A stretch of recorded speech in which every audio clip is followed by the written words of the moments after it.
Hi everybody, and welcome to a new episode of Gaia Project, the unofficial podcast about the board game Gaia project. I am Matteo, El Temblo, and with me is... No, Simone is not here today. Sorry, but Simone is not here to me today since for these holidays, he has gone basically at the other side of the world. So while MOLFO is on travel, I managed to find another person for this special guide, a person who I'm sure will more than enough make up for his absence. And so it is my pleasure to welcome to Gaia Project Eugenio, also known as BABBUC 49. Hello, Eugenio. Hello, Matteo. Hi, everybody. Thanks for having me. I'll try to do my best in replacing MOLFO. No worries, that will be quite easy. I basically use him because we cannot afford a cardboard figure, you know, one of those you use, especially in this period, to fake people that are there. No, I'm sorry. I mean, I'm joking. I hope that he's well. I'm sure he is. And I can say I'd much rather be at his place right now. Sure.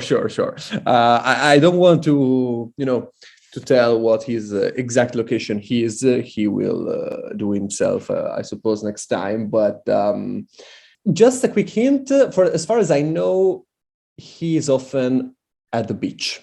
So I'm sure that everything is going well for him. Anyway, thank you again, Eugenio, for being here. Our listeners will at least know the name of BABBUC because we cite him often.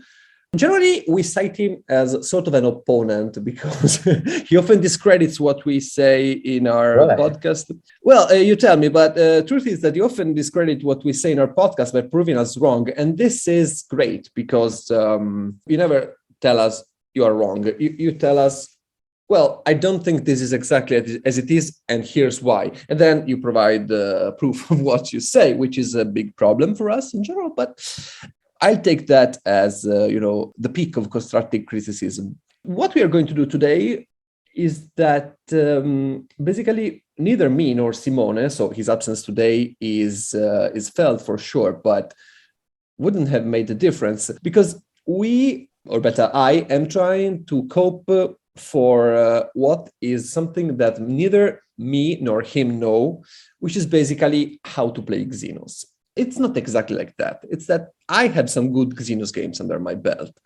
But the problem is that when I started thinking, how can I tell someone how to play them with the hope of good results, I realized that I cannot do that. Because to be honest, I don't know what is a good Xenos game. I mean, what can be a good blueprint for a Xenos game, And so we decided to ask you to tell us what are the principles of a good Xenos game. So Xenos, we have starting faction board, which is basically quite vanilla in its resources because we had the usual 15 credits, the usual 3 knowledge, which become 4, plus 1 at the beginning of round 1, usual 4 or which are about to become 7 at the beginning of round 1. Regardless, our special ability, which we will talk about in a moment. And of course, our faction ability. Our faction abilities actually are 2. The first one is that we start at level 1 of the QIC track, the artificial intelligence track. And therefore, we start our game with our normal QIC plus the one we get from the track. So it's 2 QICs for us at the beginning. And we are the only faction in Gaia project which starts at level 1 of the artificial intelligence track, right? Yeah, up to now. We don't know about the expansion, but... Oh, correct. And our second faction ability is that at the beginning of the game, after other players have placed all their mines, but before the IVITS player, if he or she is in game, places their planetary institute, we place a 3rd mine from our board on another yellow planet. Last but not least, our planetary institute, when is open, grants us an income of charging 4 power tokens, as basically all planetary institutes do, but it does not give us an income of 1 token or 1 power token. It gives us an income of 1 QIC at the beginning of each round. I think this is the biggest income from a planetary institute. Is it possible? Yeah, I mean, if you're not counting the special abilities that some give, Sure. yeah. It's because it's not one ore which can be transformed into one power token. Yeah, it's better than things. As the Glidons do, yes. It's a QIC. When you open this PI, you also get another important ability, which is defines a lot to the Xenos, which is that from that moment on, you can open your federations. You can form a federation just with a power amount of 6. So you don't need 7, and I'm sure we will discuss about that later, but we are a bit like best codes, but better, under the regard that we can open a federation using just 2 buildings. A large one, if we have the base tile, which gives us a value of 4 for large buildings, and another building, which usually is a trade station and can be a research lab, of course. So these are Xenos at a glance. Our academies are perfectly normal. What can we start saying about Xenos in general as a faction, coming from their board? The first thing is that I think you're totally right in having some trouble finding a way to synthesize how to play Xenos briefly for a guide, because to me they're really the Swiss Army knife of Gaia project, in the sense that they are the faction that can do anything, and I really mean it. In preparation for this guide, I have narrowed it down to a couple of main strategies that I see a lot and I play the most. But that doesn't mean that you can't, I don't know, go Gaia farming like crazy or do science stuff, etc. But for me, especially the way I'm playing them now, and I'm playing them a lot, oddly enough, is very much map related, and I have a lot of success playing it this way. And by that, I mean, I want a good map on which I can expand very fast. So that's my preferred method of playing Xenos that I'm mainly going to focus on. And the other one is the famous academy or 2 labs or what you want, but also with the 4 QIC action to get an extra tactile in round 1, which I think is the most played. Most Xenos players do that. So I want to talk a bit about that. In general, I think this is usually the easiest point when talking factions in our guides, because it's a faction in general, okay, at a glance. And so it's quite easy when talking, I don't know, Neblas, and say that we are very reliant on power. We talk Geodance and say that we have to have a good timing in our planetary institute opening so that we can colonize new planets while expanding and getting knowledge and so on and so on. But with Xenos, to me, it looks like their versatility is almost a problem, because we don't have very defining features at the beginning. We start on a 3rd point on the map, and I think this is very important for the overall play style. Even if maybe at the beginning you think that, okay, I just have an extra mine on the board, but then you realize that that extra mine can be super important, both for expanding and for early federation, I think. And the other one is the fact that we start at level 1 of 1 track, which gives us an immediate advantage. As you were saying before, it is very common to start with 4 QIC actions, because we are at level 1. So if we make 2 jumps on that track, we immediately gain 3. So it's very easy for us to start with the 4 QIC action, but it's not defining. I mean, okay, we have QIC, which basically are the most versatile component in the game. So we can do a bit of everything. But what do we do best? We will see. You were saying that you like, among your strategies, also one which allows you to expand early, right? Yeah. Quickly and early. So let's talk about the map. We are considering Xenos. What an ideal map looks like, or maybe which are the signs which tell us that this could be a good Xenos game in any one of your approaches? Yeah. The obvious thing would be to compare it to what a good glimpse map looks like, because I mean, if we are choosing yellow, we have to know why we are drawn to one side or the other. Sure. So a good Xenos map can be exactly the same as a good glimpse map, but maybe there are other factors in the setup that may drive us more towards Xenos, or can be a good map for expanding at nav2, but only thanks to the fact that we start in 3 different spots. Because for example, with Xenos, you want to place your 2 mines and have access to a lot of mine early on, a lot of planet to expand to early on, but you can only do that starting from 2 places. And moreover, you can't use QAC to expand your range. Whereas with Xenos, you could find 3 spots. Each of them can have 2 or 3 planets easily reachable early on. And so the third mine changes a lot, in my opinion, because sometimes it's useless. Sometimes you'll place it in a spot where you also have access already early on with your first 2 mines. But sometimes it really opens up a place in the map that you can expand to, or that's far away from others, so there's no competition at all on those planets. So there's that. And the other feature that especially very Xenos friendly is when you have a good map to expand early on at nav 3 distance, which means that you can expand early on using the QACs and skipping nav completely for the remainder of the game. When we talk about rushing the intelligence track with Xenos, a lot of people think it's not viable. I think it's not viable if you're using it to take for QAC action over and over.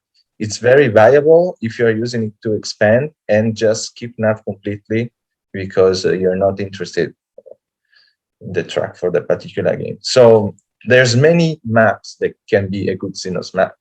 Just to sum it up, a good glimpse map namely lots of yellow and Gaia planets printed on the board within a distance of 2 axes, so we can reach that, as we were saying, going up navigation 2 at the beginning. Yeah.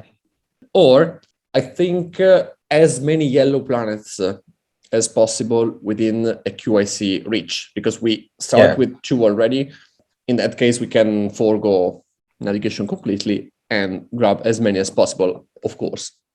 Boosters and neighbors will change this because maybe, I don't know, we have a plus range, we have another QIC, so we can consider Gaia planets more easily. But or maybe we have 1 step, so an orange or a brown planet can enter into this this scheme. Okay, I see. We're not very demanding regarding the map, other than this, right? I think we are pretty reliant on the map in the sense that we want it to be good. Otherwise, I wouldn't consider Xenos, for example, at the same way I would consider other like tall playing faction that I may consider, even if the planets are all a bit scattered. But I want to stress this a lot. We do have a third mine, and that opens up another sector of the map completely, potentially. So we are more likely to have a good map, Xenos, because we'll have a third starting location. Sure. I think that we could talk a lot about that third mine placement, and I have the feeling that we still wouldn't reach to a conclusion, because in general, to my experience, that third mine can be used basically in 2 ways. The first one, as you are saying now, is that you can open yourself up a third starting location, so that maybe a potential one, maybe you won't use it at all, but I mean, you have a plan B for your expansion, okay?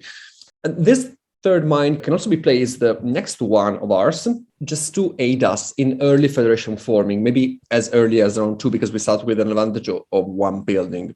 But I don't know what you think about this, if it's a viable possibility. It's a possibility I never think of personally. Since I'm playing with focusing on early expansion, I tend to always be able to grab some planets that allow me an early Federation, early meaning round 3. That could be viable if you want a round 2 federation, but that seems like a very extreme setting, and I don't think it's by any means a standard thing to do. But I can see a situation in which you can think about it. But usually I wanted to be able to reach other nearby planets and expand a lot early. And like, for example, in a planet type game, if I'm playing Xenos, I don't want anybody to have the yellow planet type. Yes, I see that often played by yellow players at planet types, because they generally tend to colonize all the yellows, basically exploiting their favorable positions within the sectors as they are printed to colonize as many yellow planets and as possible. In general, it means all yellow planets on the map. I see. In this, we are again, we are helped by the fact that using QICs, we are spending QICs to move, but our range is wider than if we go up navigation alone. So it could help us in this early expansion. Okay, great. Speaking about planet types, so we like that kind of final objectives, and what final scorings do we like as Xenos? Okay, that's possibly the trickiest question. I like this. I like that I am asking them early. So we are done with that, and then we start with the easy stuff. Okay, sure. I really want to answer, we like all of them and none of them the same amount. There's some really obvious one. Competing in satellites is very, very hard. I mean, you could argue that your PI still gives power tokens in a sense, because a QAC is also possible to be converted in a power token, but that's just too much of a waste. That said, it's not impossible to compete on satellites. Like any faction that can get a good enough economy can just afford to take power token towns or, sorry, federation. Mystica blunder there. But that's, in my opinion, is the most obvious, not optimal one. The others are all pretty much viable. Gaia's, you're probably not competing against other Gaia forming faction. You can go up Gaia, but I would advise that only if you're alone, completely alone up there. But in a Gaia planet final scoring game, you can still get the 6 points in the same way that Gleans or Ambas can easily get them, in the sense that they can grab a lot of printed Gaias early on, and therefore block, like securing a 6 points against the one player that will never be Gaia forming the game, which is always there usually. I would say Gaia planets and satellites are the worst two, but still not a reason to not pick them if one of them is in the game. Maybe if the two of them are in the game, maybe I would reconsider. Also, because you are never going to compete, for example, with the big Gaia forming factions, because they are also both good at satellites if they want to. Well, no, Itar's not, but Terrans surely are super strong at satellites, actually. So you're not going to compete with them at satellites, and you're going to struggle with Gaia. So you have to be strong at one of those, maybe, to compete with a faction that is good at both, I think. Yeah, sure. The structure goals are fine. I personally didn't see them win those often, but even despite expanding a lot early on, and I'll talk about why later, but yeah.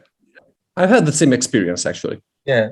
So it's a bit counterintuitive, but they are not that strong, but still 9 points is doable. So not a reason to reconsider picking them. Which brings us to what I consider to be the best final scoring for them, which are sectors. Oh, we are good at sectors. We started with an extra one. We have a head start. It couples well with planet type, by the way. So like having sector and planet types, in my opinion, is really nice. And the reason they are good at planet types is because if you play expanding a lot early on, you're going to have a good ore income. You can afford terraforming a lot. terraforming is definitely a good track to climb with Xenos. I'm not saying that they will usually dig a lot in every game, but if it's a planet type game, Of course. I find it to be a little bit more comfortable than playing for structures or structures in a federation. But the best of all is definitely sectors. That's I see. Yes, I can see that. Okay. I had the general impression that we are a bit avoiding the central problem with Xenos, or at least what makes them so difficult to give a form to. And this is the technology tracks that we are going to climb. This is the point which we have to address if we want to decide which kind of Xenos we are. So, technology tracks, well, we start at level 1 of artificial intelligence, so we can decide to go up there, but that track has a problem because it's the only track in the game which is not going to give you any ongoing advantage. Okay, you get there, you get your Q extra QAC, and then that's it. From that moment on, the track is not going to give you anything else unless you climb it again. So it's a weird track, I would say, to start with. And in general, we are, I think, the only faction which climbs it early.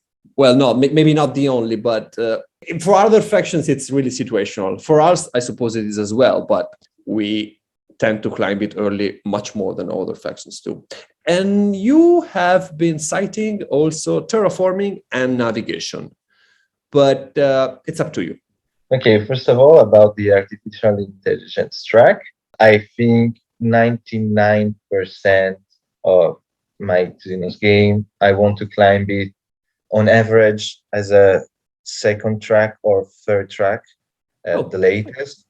And I want to take the advanced tactile that's up there, which is always a good advanced tactile. And that's probably the main seller for Xenos for me, having a good advanced tactile, possibly even a good basic tactile. One of the things I like most for Xenos is, for example, when you have the 4 credits tactile, base tactile under intelligence track, which is good for everybody, but having it by wasting a step on artificial intelligence rather than rather than climbing something more useful for you if you are not with Xenos. Yeah, exactly. Whereas Xenos are totally fine with it because they already have one step, so it takes less for them to climb to the top. And I mean, you can take the advanced tactile that's there early, and I mean, there's very few that are not good, unless it's one of the instant rewards, like instant points for things you have, or the infamous instant power for sectors. In that case, it's probably the one thing that will make me reconsider Xenos the most. Okay, so of course, the decision to climb up in artificial intelligence early is if there's a good advanced tactile on top of that. Okay, yeah, but good is really most of them, actually. It can be a points one, but also an economic one. Okay, so since we're talking about advanced tiles, let's clear this up.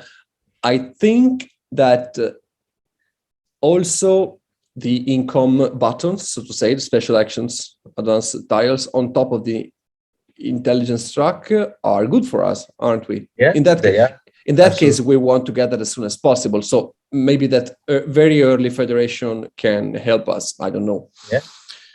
Also, the ones which give you points for things you have at the end of the round. So basically, do we like the lab one? 3 points per lab. I do like it a lot, and there's a very simple reason for it, and that is we have an advantage against other faction in keeping 3 labs on the board for a long time.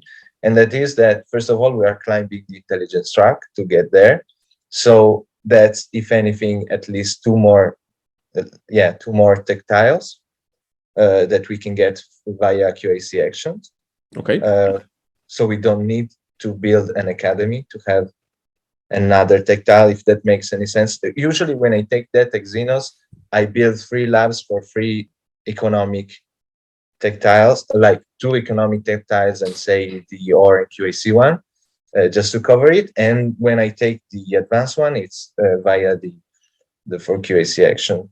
Oh, okay. And that lets you have a good amount of tactiles going through the game. Yeah, and not have to build your academies until late in the game. So for example, if it's around 6 big buildings and there's the lab tile on top of intelligence track, I think that synergizes really well for Xenos. So we have that one. Points per planet types. We have talked about it enough in this podcast, I think. Maybe I'm wrong, but that is usually a very situational tile. I wouldn't rush that, even if it's there. Maybe I wouldn't pick Xenos if it's on top of a USC track. I don't know. I don't think I ever took it, but I don't see a compelling reason why not to. I mean, if it's synergized also with other things. I mean, considering you can take it as earlier as round 3, even if you never get above, like, say, 5 planet types, it's still a reasonable amount of points for an advanced tactile, so why not? Of course, if that means sacrificing a chance that I have to get a better one in another spot that's also contested by other players, then maybe it's not a good choice. But for example, it's plan B that's always there at worst. Sure. 3 points per mine. I think it's very good for us if it's on top of the QSC. I like it, definitely. Also 3 points for training station. I mean, as long as you can shape your game around it, any tile that's good taken early, it's fine.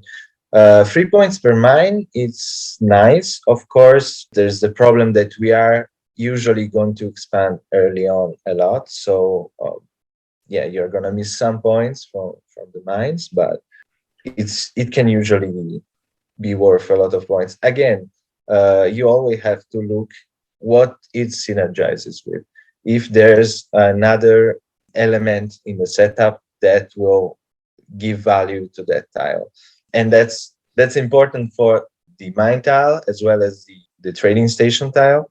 Like if there's a planet type, late digging, late terraforming steps, the mine tile is great. If there's late trading station and you want to build a lot of them, the trading station is great.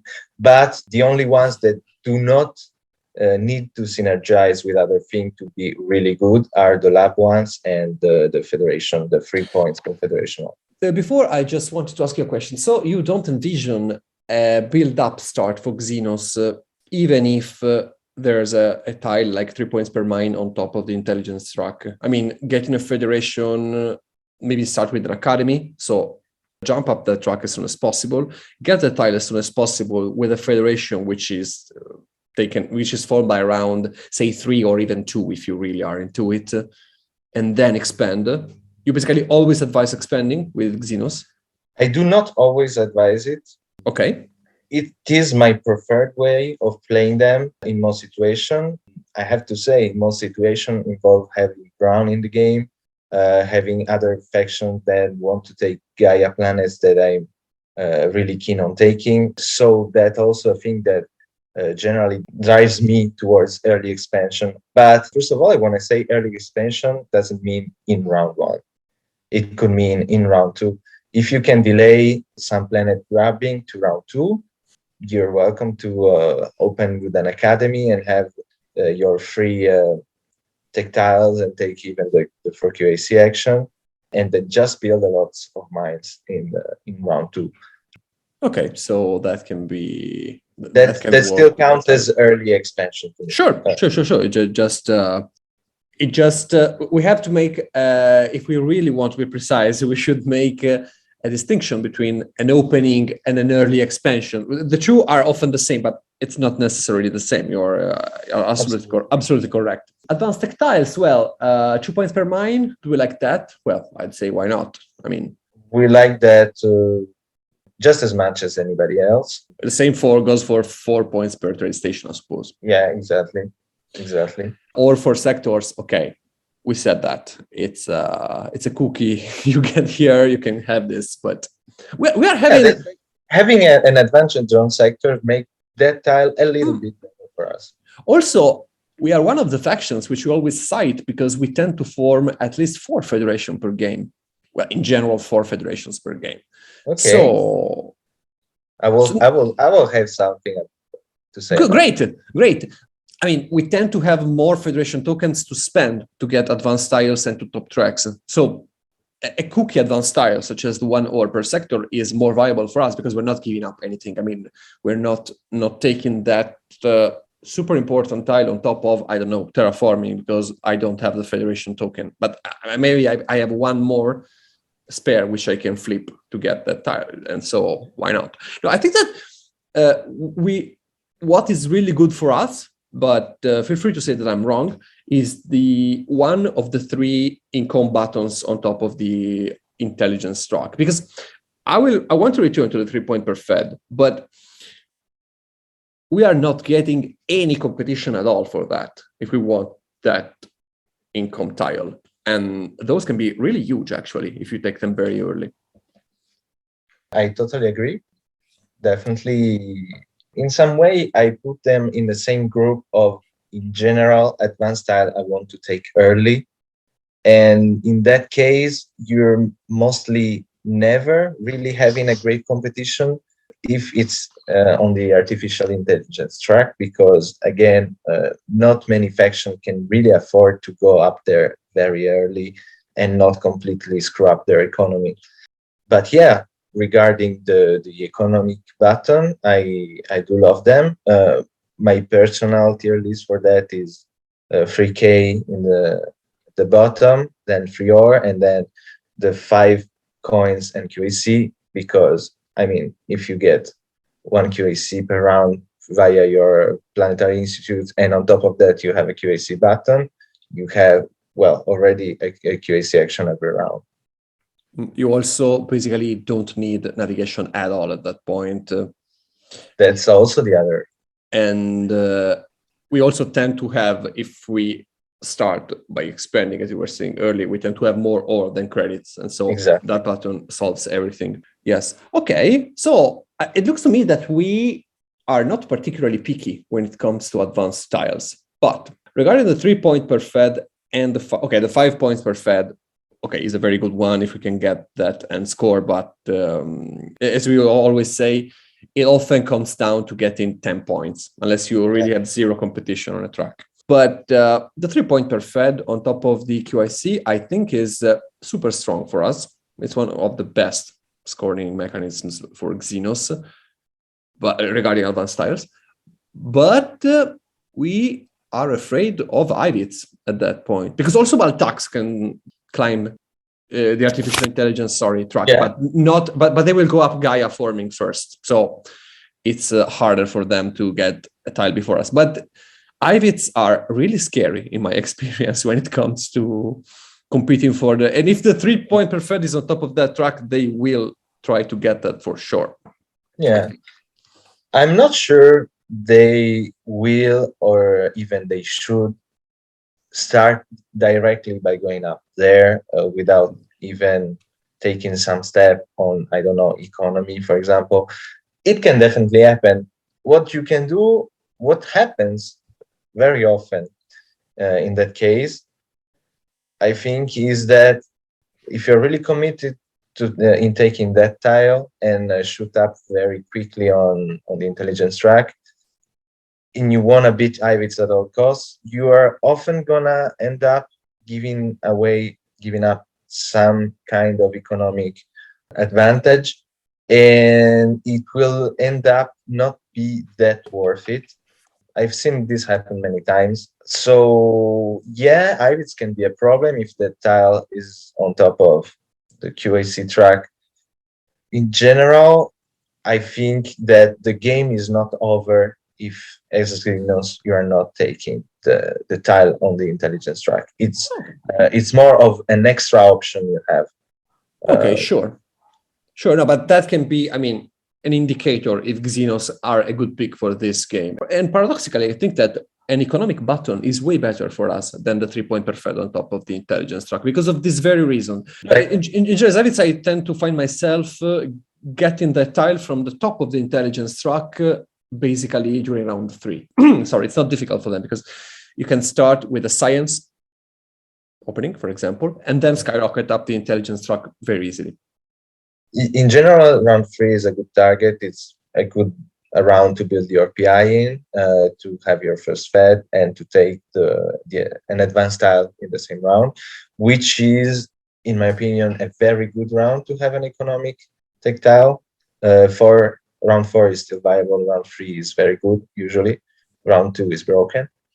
It's also quite hard, to be honest, to form a fed and get the tile. You would be giving up something in order to do that. Okay, but if you get an income button around 2, I give up my economy advantages, to be honest, because I'm getting more from that tile usually.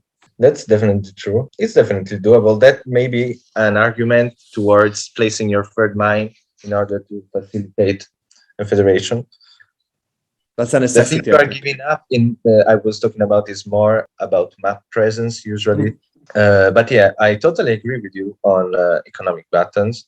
But again, in general, what I want to say is that having a good tech tile on intelligence track is one possibility for Xenos that others don't usually have. That's why it draws me towards Xenos. But that doesn't mean that if I see that I can win a better advanced tech tile that also would be taking it away from others on another track, I will be more likely to pursue that instead. Okay, great. So I will take advantage of this to ask you to return to the thread of technology tracks. We have this relationship with the QSC track. Of course, we start there. We get more QSCs with our PI. And in general, we are very good at taking what's at the top of it. But what else can we do? Maybe we don't want to start to start climbing it like round 1. We have other possibilities. What do we like to do? I usually don't. I think the game I feel more comfortable with, it's my second track or even third track I climb. Again, get back to my personal play style with them. Usually involves navigation track openings. One cool thing that Xenos can often do with the Nav2 opening is that they can get enough QICs to expand a lot, say, and round 1 with lab and 5 mine, for example, and also take a 4 QIC action. Cool. That's a thing that with the right map can happen, and it's not that rare, to be honest. That involves, of course, actually getting to nav3 because you are getting a second tech tile. So you're getting an extra step and an extra QAC that facilitates then an extra mine. That's one thing I like a lot. The other thing I like a lot when I'm playing them in a more tall play style, be that 2 labs or the academy, I really like economy with them. Okay, this is thank you, because this is a big question mark for me. Is economy good for Xenos? So it is. So it is. Okay, great. They're not a faction that is dependent on the economy track, like some can be, in a sense they really, really want it. But it is very good for them, especially when you play Xenos in a way that's very techy, I want to say, or sciencey, meaning that you are going to take a lot of technologies during the game and climb the tracks a lot. Then economy facilitates that a lot. And I think Xenos are really well suited for this playing style, and it synergizes well with economy, but also with science. You can really climb tracks a lot with them. One thing I would not do usually is rush Terra. Like I see in round 2, if I shoot up there, I can win the track. You can try that. Usually, I don't think it's particularly good for them. because, as I said, you want to expand early onto Gaias and on planets. So by the mid game, you're kind of set in terms of expansion. You want to start building up more and then eventually re-expand in the end. So it's not like for Ivits, let's say, for which climbing Terra is very good because they can start using it to expand a lot, or Ambas in the same way. With Xenos, you're most likely already have a good amount of planets after the first two rounds by only having a couple of single digs and yellow and Gaia. So for that reason, I really like, as I said, economy pairs well with building tall in the first round, pairs well in getting a lot of tactiles and playing for, I want to say playing for tempo on the tracks. It fuels you with economy that lets you then start thinking, okay, I want to shoot up this track and steal this advanced style or the other one.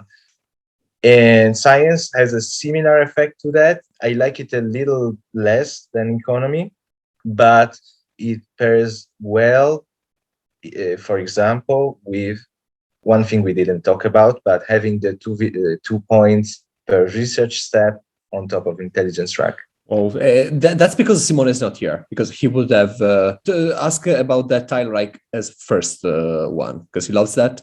And I am really sorry for missing out on that.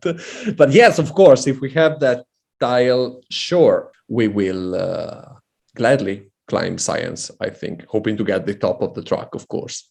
By the way, I think that as it goes for Baltax with the Gaia track, we maybe are the only faction which can actually score convincingly from that technology tile if it sits on top of the intelligence track, because nobody else can get up the QAC track and get as many advantages as we do without crippling themselves. So yeah, that could be another possibility, of course. The problem is that you're telling me that we can start with not terraforming. Okay, terraforming is basically a bad start as a, I would say so, as a track to climb. It's not good even for geodance. So okay, maybe at the bottom of the terraforming track there's a good income tile, so maybe geodance can do that, but in general it's not a great idea, and that's fine. But you can also climb navigation, of course, artificial intelligence, economy, and science. And so we are again presented with a problem that Xenos can basically do almost anything. So I have two questions for you. The first one is, in general, which are the elements that bring you to one decision more than another? And if you would like to go deeper into the point of climbing up economy allows me to do more tech, because you said that about economy and not about science. And this is really interesting for me. Okay, first of all, what draws me, if I understand the question correctly, what draws me to a track rather than another? Sure. Well, being this flexible lets me, for example, decide based on where the base tactiles are. For example, if I decide I want to go for the famous Academy opening and for QIC action, to me, the best case scenario for that is having the 4 credits income tile, the ore and power tile, and then either charging 4 or the QAC and ore tile if I need to cover it with an early advanced tech tile. Therefore, if I do that kind of opening and all these tech tiles are scattered between nav, economy, and science, or intelligence even, I will take them wherever they are and climb up accordingly, meaning that if I have one step on economy because of one of those tiles, I will take the second step because it's just so much better than the first step. Same with science. If I end up taking some tiles that take me up there, I want to get to a level where I get, for example, a 6 or 8 knowledge income. Therefore, it's kind of dictated by where the tech tiles are. The other thing is how well synergy. It's all about synergies with stuff that's happening in the game. That's that problem. The big problem with Xenos is exactly that. You can't say they need this for sure because they don't need anything for sure that they can choose, and therefore the choice is made according to what are the good synergies in the game. I already made some examples. If there's a lot of value in climbing the tech tracks by like taking steps, meaning climbing with knowledge, then there will be a lot of value in taking the science track. The economy track, the thing I was saying about it, that it allows you to have a more tech-oriented game, it's not really in the sense that your aim is to climb like having 40 or 40 plus points of science by the end game. It's more about acquiring certain techs or track tops. And the reason with that, I'll have to derail a little bit, but because I'll have to talk a bit about their federation power. Another of the innumerable advantage that Xenos have is they can form federations very quickly, thanks to their PI power, which lets them be very fast in challenging other players on tech tracks, whether it's for the top of the track or for the advanced tech tile. Economy helps a lot in fueling that. You are going to expand a bit in the first 2 rounds and shooting up economy. You'll have a very good economy. If round 3 you decide, I want to win that top of the track or I want to win that advanced tech tile, you'll very likely be able to, because you'll have all you need to build a very quick federation, some labs that will take you where you need to be. If you don't go up economy, you don't really have this power. You will have to concentrate a bit more on your map presence. You'll have to think twice about spending all your resources this round only just to climb the track to steal it from somebody else. So basically you suggest to go up navigation if you want to establish a map presence as soon as possible, or to start going up economy. Of course, it depends on both the basic and the advanced styles, and go up economy instead if you want to get what's at the top of the tracks as early as possible, or better before other players do, right? Did I get it right? Yeah. In general, like we all know, not all games are equal, and some games have lots and lots of points sitting on the top of the tracks. Some games less so, and not all the advanced tile will even be taken by the end of the game. If, for example, there's a lot of points everywhere at the top of the tech tracks, I would be very keen to go up economy and play more that kind of game. Whereas if I only care about advanced tech tile on intelligence track or on navigation, I will just play the large game. And of course, one thing pairs well, for example, with sectors and structures federation. Another thing will pair better with other, I don't know, round 6 goals, or maybe if there are not a lot of points on the top of the tracks, you would rather play for the objectives, which in general means going up navigation, I suppose. I don't know, but it depends anyway. Very often, yeah.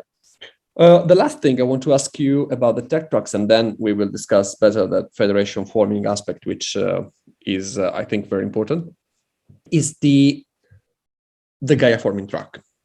Now, I have read and listened a lot of people saying that Xenos are a good Gaia forming faction. I myself, frankly, cannot get it. I mean, we're not producing power, first and foremost, which is an important problem for us in that. Because, of course, we could convert our QICs once we open our PI into power tokens, but that would be one of the worst conversions in the game, I think, because we have this incredible income from our PI, and it would be a shame to just bring it down to vanilla. And okay, we get 3 extra power, which could be important for us because we're not getting more, and once we federate, we are basically losing our tokens. But then we still are a power limited faction. Can we seriously Gaia form with Xenos? We can seriously Gaia form in the right situation, which include having a great map for Gaia forming. By great map, I mean a lot of powerful planets adjacent to some of our planets, which in turn means that you can form a couple federation which won't involve more than 1 or 2 satellites, which solves the satellites problem and lets you keep Gaia forming. I wouldn't go Gaia forming against Gaia forming factions. But Xenos is one of those factions that if by round 2, for example, you see nobody is going up Gaia forming, and there's lots, let's say there's a decent tile on top of it, and of course there's all the points that you can always make by Gaia form, you can definitely do, and by all means you should do it. Because let's say you're against, I don't know, Neblas and Taclons and Geodens, you're 100% sure that you're not going to have competition up there. Xenos can definitely and should definitely do that, because there's a lot of points in Gaia farming when it's not contested. Okay, thank you. Because I was going to ask you, okay, but in that case, why are we not playing Gleans? And the answer could be that we are not planning on doing Gaia forming, but we start saying, okay, if the opportunity arises, I will go up Gaia forming. But if instead, I don't know, Taclons decide to do that, okay, then in that case, never mind. I won't do that. That's one reason. And the other reason could be because I can, for example, I have a good map for expanding with QICs, and I can just go up intelligence and Gaia and not have. I've seen a game like that very recently by a very good player that did exactly that. He won hands down. Okay, great, thanks. By doing exactly that. Okay, thanks.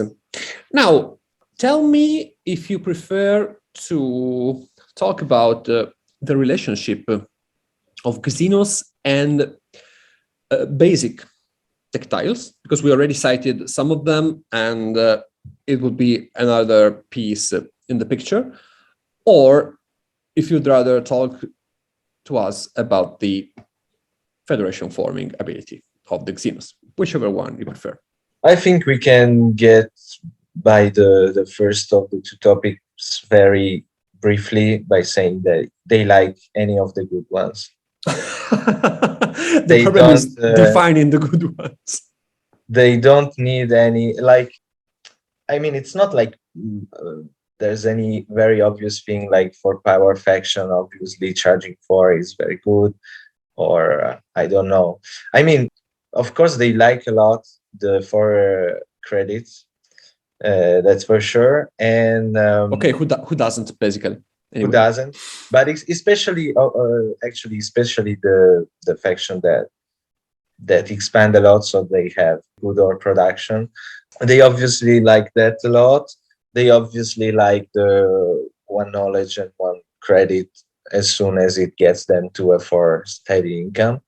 I think that Xenos are maybe the only faction which can get that tile round 1 if it sits on top of the intelligence track again. Because in that case, your academy will give you an income of 4 knowledge. Yeah. If you do the academy or 2 labs opening, definitely. Oh, okay. Even if you, I mean, you can very often take 2 of them because, as I said, one thing that is very doable and people should not sleep on it is timing well your 4 QAC actions so that you can build a lot of mines with your lab and also take a QAC action. I see a lot of time people miss that.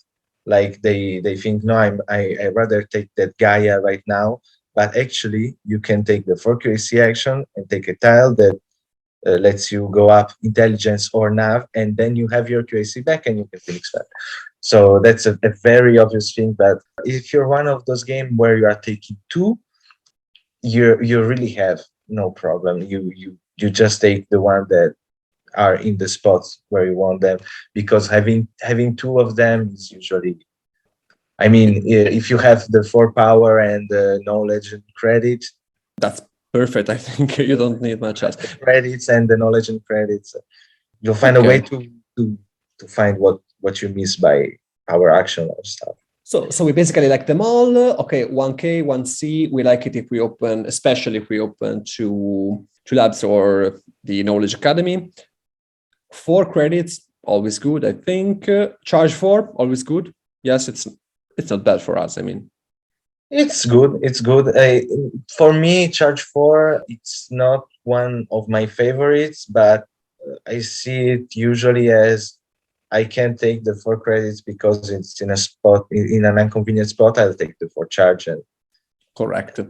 Yes, in general, that's the tile you take, unless you're playing Nebulous or Tacnos, of course, but that's the tile you take if you cannot take the 4 credits, and it's, I mean, it's not bad. The 1 ore and charge 1, I think is especially good if we open with Academy. One of these, okay, build up. Exactly. Academy or labs, but that can be good because we can still charge, especially if you go up economy, because the charge 4 tile has the problem that if you do not open your PI and or do not go up economy, that's all the charge you're getting without paying points. So it's not great. But since we like our PI, and as you were saying, going up economy is a possibility, well, that could synergize good with the initial charge we get, I think. Well, knowledge per planet types, I think, is situational as always, as it always is for. I think when you're in one of those games where you want an early tech tile, like say taking the round 3 tech tile, advanced tile on intelligence, you will just take whatever. I want to say worthless tile in the sense that once you've got the benefit, you can cover it with no problem. Basically, any tile that doesn't give more than 1 instant income. Otherwise, I mean, I can take it early in that case, preferably if we reach 4 planet types by that time. But otherwise, I would rather have it later when. As usual, I see. I think that's the same goes for the 7 points instant tile, because I mean, we always want to get that. I want to say the 1 ore and 1 QAC tile can be especially good for them, especially in the opening I was talking about, where you take the 4 QAC tile and you still open lab plus 5 mines or 6 mine if you can, and that usually facilitates that. I see. Okay, we have the 2 most difficult tiles, I think, to discuss for Xenos, and the first one is, and the easiest one, is the 3 points per Gaia planet. I suppose that we take that only if and when we decide, okay, this game I'm going Gaia farming because nobody's doing that, so I'm getting that, and since I'm there, I'm getting the 3 points extra, right? I totally agree with that. I've seen before people taking that as their first tile because they had an access, like they were building in the first rounds on 4, I think, printed Gaias, so it was still 12 points, which is not negligible, but I don't think that's good. It's too greedy. So yeah, basically what you say. If we are Gaia farming, if we are Gaia farming, that is the reason why we are Gaia farming, to take that tile and capitalize on those points. Sure. Otherwise, we don't want to sacrifice our income. It's too bad at the beginning. I mean, the whole point about Gaia farming with Xenos is if it scores a lot of points. So we don't want it. It's not about expanding easier, like more easier or. Taking that as the first one. Okay. Makes us to give up on too much economy from another tile. And so maybe it's not advisable to do that at the beginning. Maybe from round 2 on, I suppose, to get the I mean, that's always I would give the same advice with any faction. Oh, okay. No, well, I have to say I have seen even good Tyrants games where that tile was taken as the first one, and then the Terran player goes up navigation 2 because the map is favorable for that. I've seen that works for Tyrants, but I suppose it's because they have this planetary institute which gives us resources back, and basically they can afford which that. I never think, by the way. Well, but maybe you don't even open navigation 2 and 3 point per Gaia as the first as your first tile. I don't know. So maybe see? that's why I never consider that tile as a first tile. And the last basic tactile, which is the most difficult one, I think, and but also helps us a lot to get into the next topic that we wanted to discuss, is the 4 power value. Value is not bad, actually. 4 power value for large buildings. I don't say anything. You tell me about this tile. Okay, I think we can sort of blend this with the Federation. Sure. It's a tile that's good for them in a similar way as it's good for Bescots, if that makes sense, but it should, because your listener already listened to the Bescots guy. So it allows stuff like 2 planets federations and can facilitate an early federation again. I don't value it as much with Xenos. I basically take it situationally. Okay. I don't even really seek Xenos as I think of the of the free federation faction, if we can call it that, which is Bescot, Zambas, and Xenos. I think they're the ones that they are less reliant on their federation, and the one that are less often building the 4 federations. Okay. It's very easy and very usual for them to build 4, so it's pretty normal that you want to do that. But regarding what I was saying before of a heavy tech track focused game, you may want to catch points there, and so building a bit less efficiently, so that in the end it doesn't let you build a 4 federation easily. That's fine, that can happen. Okay, but is that the problem? If we are not forming our 4th fed, I mean, I myself consider Lantids another 4 federation faction, because if I don't open my 4th federation with Lantids, I am not winning the game. That's it. In general, I have seen that there is a direct correlation with that. No, not that I always win if I open 4, but if I don't, I'm done. Okay. But Lantids have their problems, so that's another story. Ambas and Bescots, again, they absolutely have to form 4 feds, in my opinion. I do agree with that. Okay, Xenos, I see them forming just 3. But the point is that with the factions I just cited, if you don't open your 4th federation, that is a problem. But for us, is it a problem? Or is just another way that we have to score? It very often comes down to having to decide whether opening a federation now and take that juicy tile or track top that we want, or open it later, risk missing on it, but then with those buildings end up forming 2 instead of 1. So that gets to our 4th federation.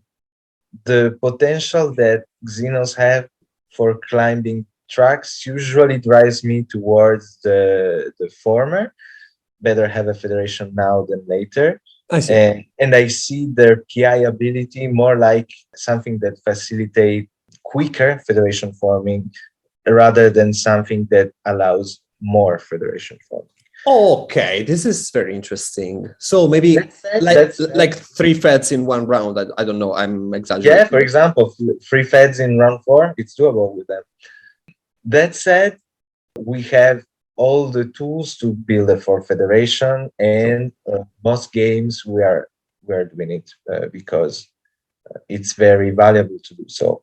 But I wouldn't say it's a priority. It's a thing that happens thanks to our ability. Okay, talking about our ability, how does it work? I mean, from what you are saying, I am getting that in general, I want to open my 1st federation not as soon as possible, but without caring too much about my PI ability. I mean, I can open Academy and then form a Fed without open my PI, if I get it correct. You can. But maybe I'm wrong. Maybe I want to wait for my PI for every Fed that I build. Both are viable. Okay. I find that very often I tend to open my PI in round 3, and that's exactly the round in which I'm forming a federation and taking an advanced tech tile. But sometimes it's later. I usually find myself more comfortable in those games where I do that with the PI. But then again, there might be some games where you don't open your PI at all. So PI timing, it's weird. And the PI ability in general, it's weird. For a basic guide to Xenos, I would advise for this round 3 PI building, because it's the best time where we can build it without hampering our economy. It's the best time to get a federation and an advanced tech tile, and we get the most out of it, meaning the QAC that it gets us, we get 3 of them. So it's good for that. Basic Xenos, in my mind, are PI around 3. Okay. If we're going to be very schematic, but know that they are not forced to in order to do well. Okay, so we can conclude that it's relatively easy to get the timing of all of these 3 things. Okay, so round 3, first I open my PI, I for my first federation at value 6, and then I get, if I want to, an advanced ally. So for my first fed, last thing, which I think closes the circle, I don't need the value 4 for large buildings basic tile, Yeah, right? sure. Usually not. If it was on a very convenient spot that you were using to climb on a track that you wanted, you might have it. But at that point, we're always speaking about round 3-ish, you're not very likely to have that tile, because let's say you have 3 tiles at best. At that point, if one of them has to be a tile that you want to cover with an advanced tech, it leaves you basically with only 1 tile that gives income. So it's not optimal. Sometimes it can be like just the thing you need in order to time things perfectly, to get the Fed and the advanced tech in the round you want. But if you are taking that tile, you are aiming for federation, and you are aiming for later federation forming. If you're taking that tile, you are taking advantage of your ability to form 2 planets federation. So in my mind, it doesn't pair well with an earlier federation. Of course, I see. Great. Well, we are getting towards the end, I think. There's one thing that which I'd like to ask you, and it's about power and QIC actions.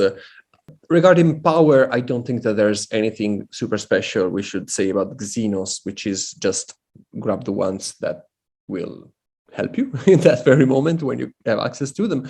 But regarding QIC actions, are we one of those factions which actively seeks for the QIC actions in the late game for scoring? And, well, for sure, we are one of the factions which looks for a 4 QIC action round 1, right? Yeah. We just said that. But, okay, we have more QICs than other from our PI, than other players. So, do we want to use them for QIC actions in the mid-late game? I mean, I don't completely agree with that statement, in the sense that we will have some QACs from our PI and possibly an early, meaning round 4 or 5 QAC Academy, but we won't be having an amount of QACs that really lets us compete with a faction that is climbing the artificial intelligence track in late game, because we usually will have climbed that track earlier, and those QAC are going to be spent by the end game. We'll only rely on our PI and eventually a QAC Academy. Any faction that starts climbing round 4 or round 5, the QAC track, will have a lot of QAC stack that they are stacking with the sole purpose of taking QAC actions. So we don't really have an advantage against that. But we have a high likelihood of, if we're first or second player in one of the late rounds, of having some spare QACs that we can use on those QSC action. I never found myself like having an actual advantage in taking those. Now, if the advanced tech we took early game was the QAC and 5 credits button, then it's a whole different story. And that's what you actually want to do. Go hard on QAC actions. But otherwise, most of our QACs are spent early for either expansion or text.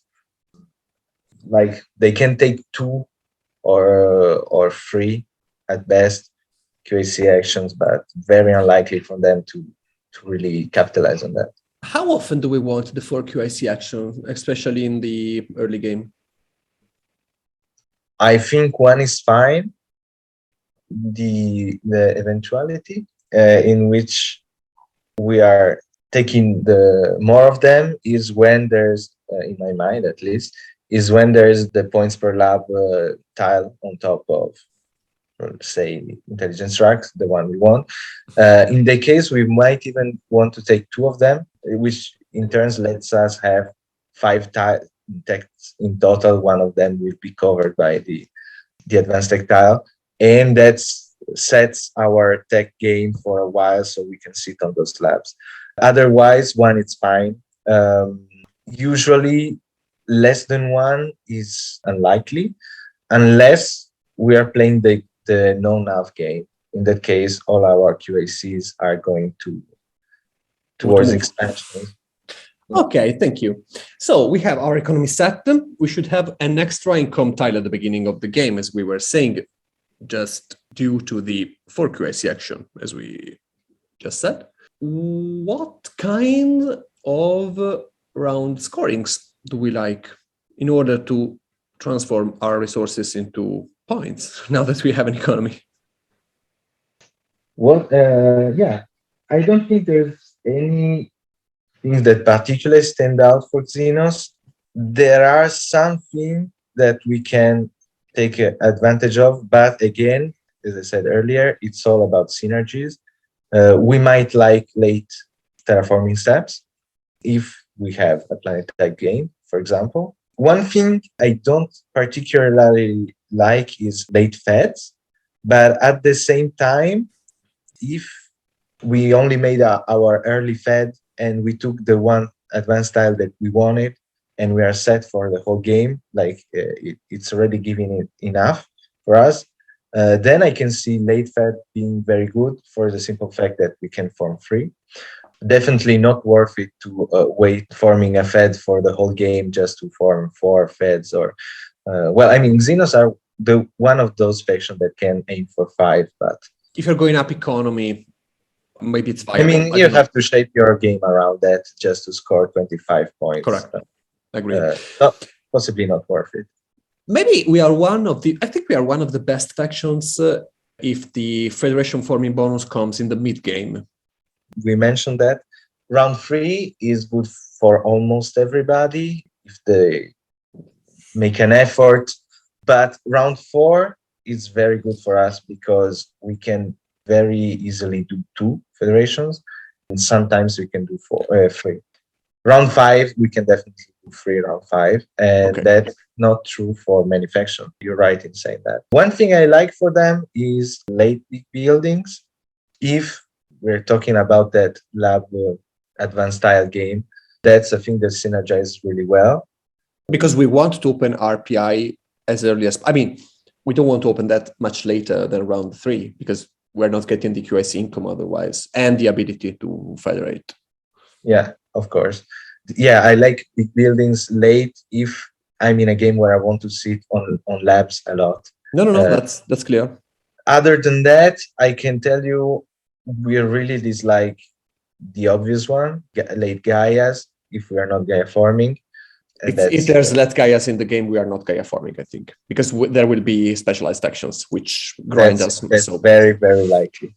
One thing we may like a lot is late trading stations, because we have this inherent ability of having maybe the possibility of eking out 1 more federation by building a lot of trading stations, so that's synergizes really well. And I think we can play maybe according to the round scorings. I don't know if the large buildings is round 1, we will likely choose the academy opening. If the mine bonus is there, maybe we will expand and so on, right?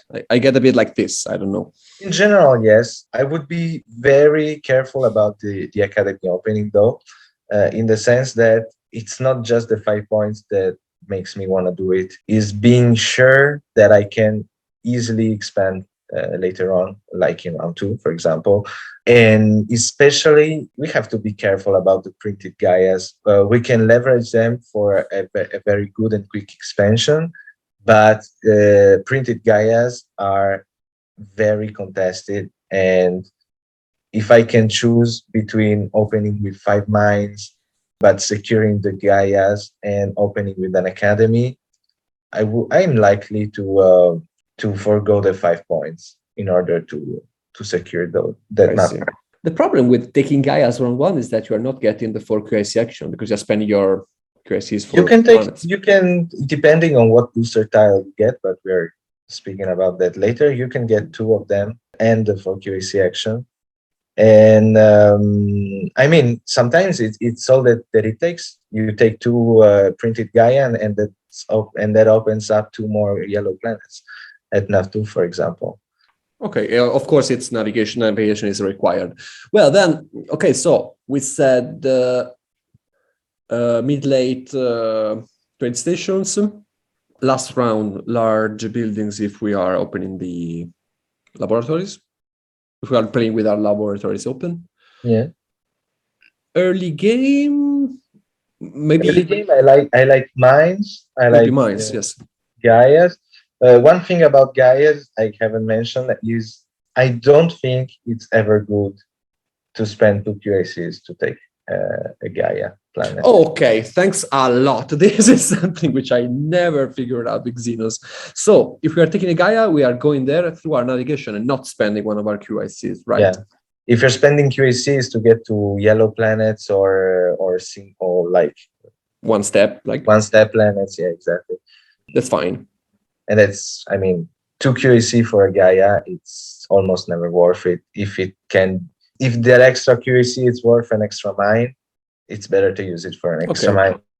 I like the fact that we are not very dependent on the round scorings. I mean, it's not the same for all factions, basically. And it is also fun, the fact that the other side of the yellow board is very dependent on the round scorings, I think. Yeah. And also does not have a great relationship with QICs. So that's funny, yeah. Xenos are all about QIC. Yeah, I think that the yellow board has the accent on QICs. So one side is at 0 total, and the other one is towards infinite because has a strong relationship with QICs. And also have their PI are the 2 PIs which give you the greatest and weirdest income. Yeah. Okay, well, 2 points per advancement. I think when it's there, it's cool, but we're not. The science track line we were talking about earlier. If there's round 6 science points, you're likely to be not alone on the track, but yeah. No, I think that in that case, Firax and Neblas and Ivits could all destroy you on top of the science track. But of course, but we are good at topping tracks, as you were saying. Yeah. So maybe, I don't know. Yeah, exactly. Like round 5, the 2 points per advancement can pair really well with, for example, one of these rush we want to do on a track to steal something. That usually happens in round 5, round 4 at the earliest. But again, it's not something that's particularly good for us, and that's just true for every round scoring. It's easier to say which are bad, honestly. Okay, thank you. No, again, I like the fact that we are not very dependent on that. Last topic, which we have to discuss, is round boosters, because they are very important to look at, in my opinion, at the beginning of a game to see what's available in that game. And, well, what do we like? Well, I suppose that the good ones for the beginning of the game are good for us as well. So range, step, and QAC. Exactly. The QAC, we have a special relationship with the QAC one because sometimes is the QAC that lets us have the 4 QAC action. 4 QAC action or the 4 QAC action and the mines that we want to have. That's pretty obvious. What else? The range, it's good. A little less so because most maps where I like picking Xenos, I'm already set positionally with my initial 3 mines. Correct. So I'm a little less reliant on the free range boosters. But it can be really good to steal, for example, a Gaia planet that, I don't know, opens up another streak of Gaias somewhere else and also takes it away from, I don't know, Ambas or Iris. The step, pairs very well with nav openings because sometimes it gets you a planet that opens up another one. So just like Gaia's, those are all focused on expansion. So I would definitely say the QAC can be the best, but you should always evaluate the map and the other faction in play. Maybe if you are 4th place, you will decide on the step or the range over the QAC just because of the great positional advantage that gives you on the map. Which scoring ones do we like? I think we like the big building ones as anybody. Since we are very likely to have an early-ish PI, round 3 is pretty early. It can also happen that we have an early academy. For example, if we open with it, that one can be a lot of points from early on, which is the reason we like it. We like the mine one for early round if we're expanding, as I would very often like to do. And we, of course, like the lab ones if we're playing the lab. So again, we can adapt to which scoring boosters are in game. Yeah, it's always the same story. Whatever synergize with the game we want to play. I see. The trade station one, well, we always try to say something good about that. No, we actually had stopped trying about that booster. Well, maybe when you'll make an Edshala guide, maybe. Okay, maybe that will be, or maybe Firax. Yeah, more or less. I don't know. Better than others anyway. Okay, so am I forgetting something? Yes. The 4 credits and points per Gaias. I suppose it helps with the 4 credits more than with the points for Gaias. Yeah, exactly. It's a very good early one. You will, of course, need the credits, especially if you missed on the 4 credits tactile. But you're also very likely to be scoring 3-ish points with that early game because you grabbed a couple Gaias in the first round. So it's even better than for other faction, honestly. Like some very build-up faction that never go Gaia forming, they end up having only 1 Gaia maybe by the end of the game. So it's still usually a little bit better for us. I see. Yes, when I had Nevlas and their booster is in play, it's always sad to me to take it. I basically never take that, for example. Okay, so thanks a lot, Eugenio, for this very thorough, I think, guide. I think I'm getting something more about Xenos after this conversation. You know, as final considerations before I leave them to you, I can say that now I see them. Things are more in order to me, at least. I see them as a faction which has this weird combination of expansion and taking round 1, thanks to their 4 QIC action. If it builds up, you can prevent economic problems, or if you are climbing the QIC track, from an extra, I mean, you're preventing problems with an extra income tile. Again, thanks to the 4 QIC action, which is more accessible to us than it is for anybody else.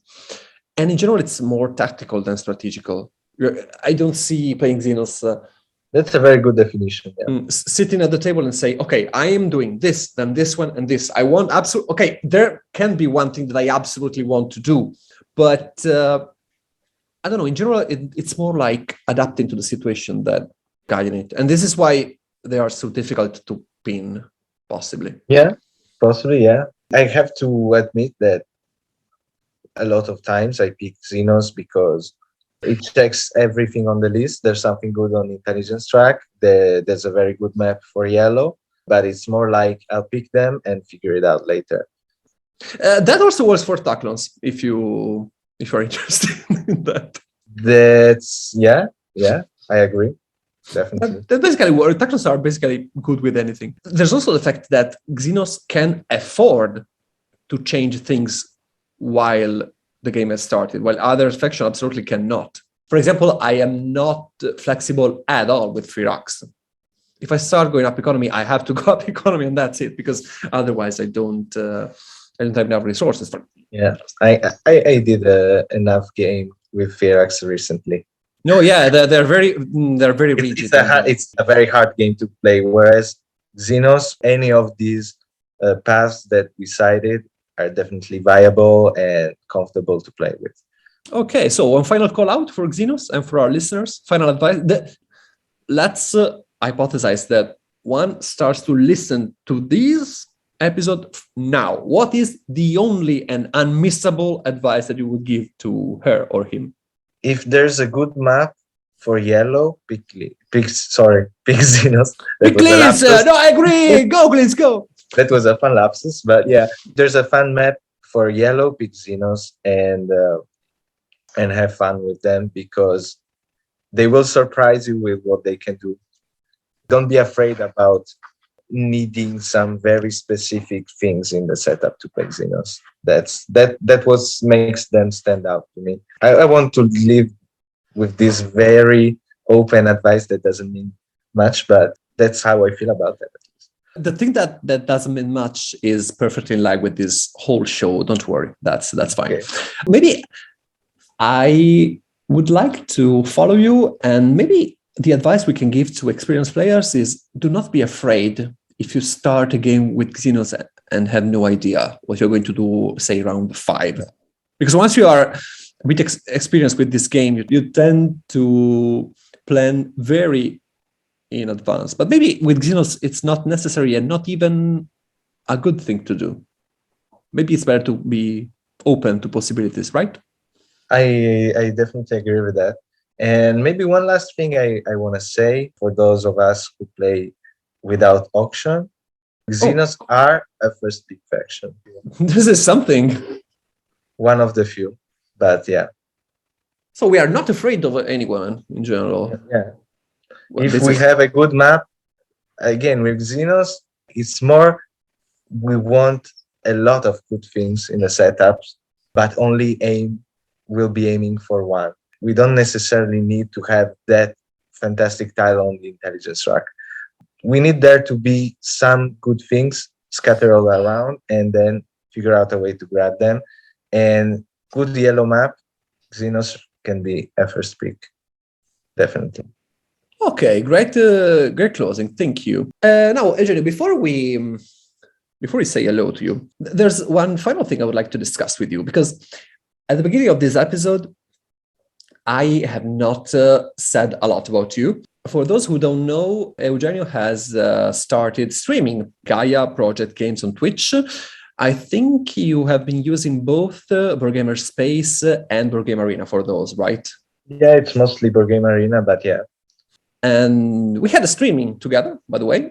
Is it already up on YouTube, or it's still? Well, I the full behemoth version. I finished the very long effort of cutting the best way I could, but it's still a 4-hour video. It has been a problem to upload it on YouTube, so I still haven't had the time to actually do that. I feel it. I feel the weight of 4 hours of video. Yeah, you can imagine how much it takes for editing. I'm guilty of having been very slow in doing it, but I just couldn't morally accept to upload a 4-hour-and-a-half video. And I managed to cut down. Anyway, I will link that in this. Okay, so I will link the Twitch streaming in the description. When there's a YouTube channel, we'll find a way to. Okay, please tell me. I will update the description. Now, you're basically being active with the community recently, especially now that the Gaia project is on Board Game Arena, which has been a big thing for all of us. I would like to ask you where you think the community is heading to, and how in general the game is with regard into players who can meet online, and now that it has probably the biggest player base it has ever had. How do you see it evolving? Is it as it was a few months ago that we had only Gamer Space?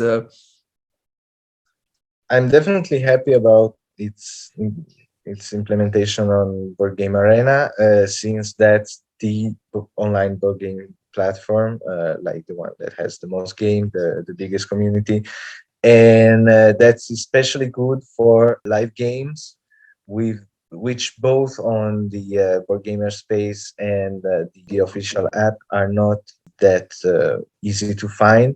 Whereas on Board Game Arena, I usually find a game when I want to play. Maybe I wait a little bit, but Yeah, I saw that the online waiting times are very small, like within it 5 minutes. depends day to day, and like it's not comparable to Terra Mystica, of course, but it's getting there. The one problem I see, it's the big divide that we have with players according to settings to play the game. Oh, right. I have some issues with Board Game Arena, namely the fact that the variable map, that it's now the format for Arena, it's not the famous method 3 where all the sectors are placed randomly, but it has 4 sectors that are always at the same place, and then the other 6 are placed randomly. But yeah, that's the problem I was mentioning about the great divide in the player community. That's a bit of an issue. I argue all the time about what should be the preferred setting for a competitive play, but I think I am starting to cool down. For example, I don't like auction a lot, but if everybody, like the overwhelming majority, wants it as a competitive standard on Board Game Arena, I mean, I'll adapt. I do think that the random sector, I like the method 3, like what I was talking about earlier, has to be included, because it's just the most boring thing to play every game which has 2 good white planets in the center and always have guitars in the game. Okay, so for our listeners, what Richard is referring to is that on Board Game Arena is being implemented the so-called method 3 for randomizing the map, which means the method 1. Sorry, the method 1, which is present in the manual, even if nobody reads that ever. And it consists of keeping the positions of sectors from 1 to 4 as they are in the introductory settings, and then randomize the position of the other ones. It's not that it's wrong.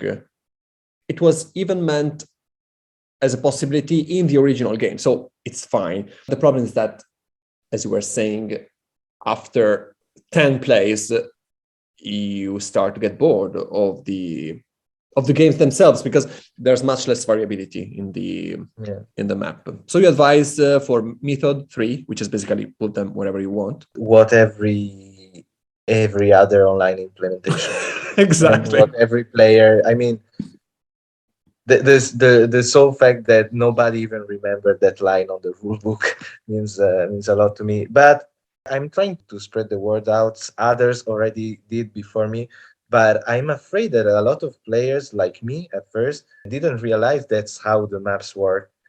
It took me a while before I started seeing the map as too similar each time.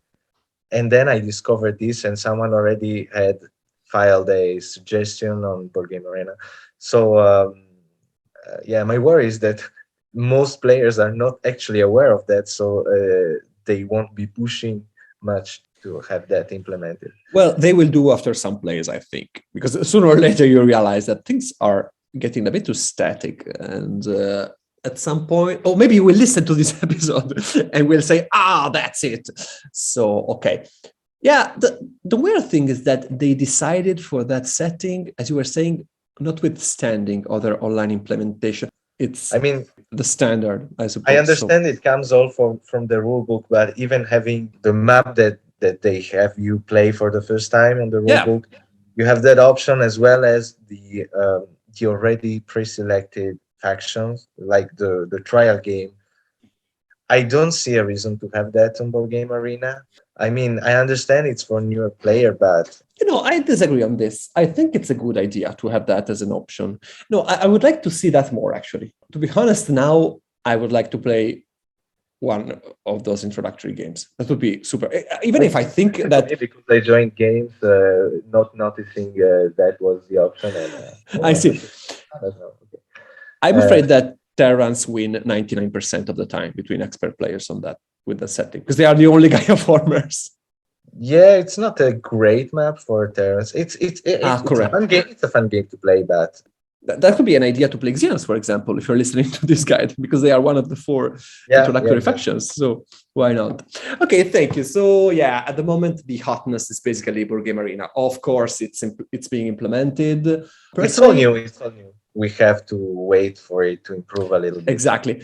Personally, I find the interface to be very, very heavy. It's too bulky for me because I play mostly on mobile, but even on... It's unplayable on mobile. Anyway, it's exciting to see so many people being introduced to Gaia Project.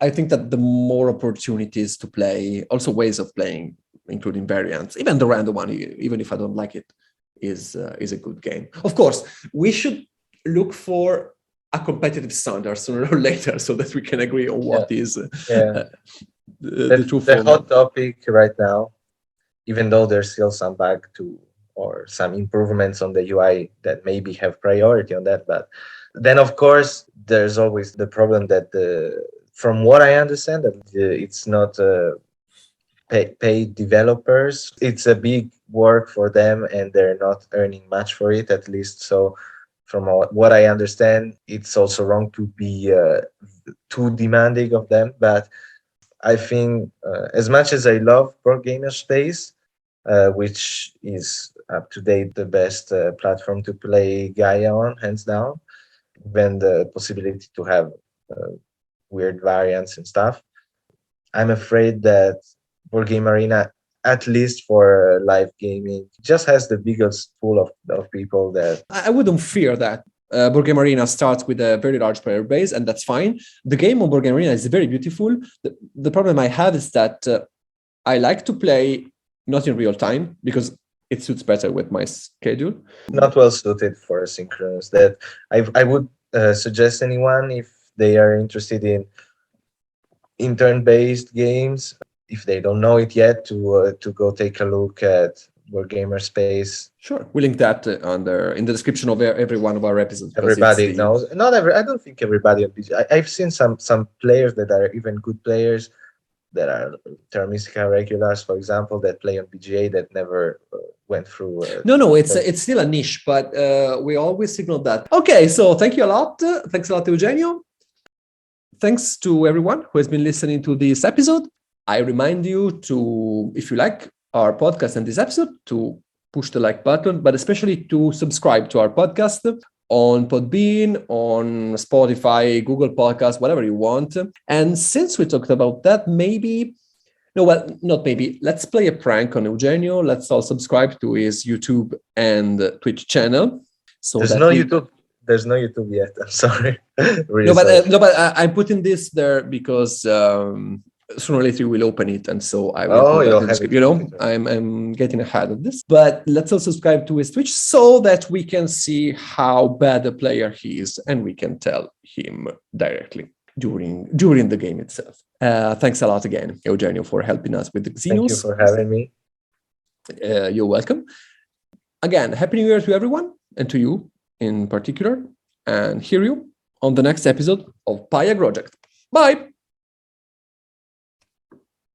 Yes. Bye. Sorry. Bye.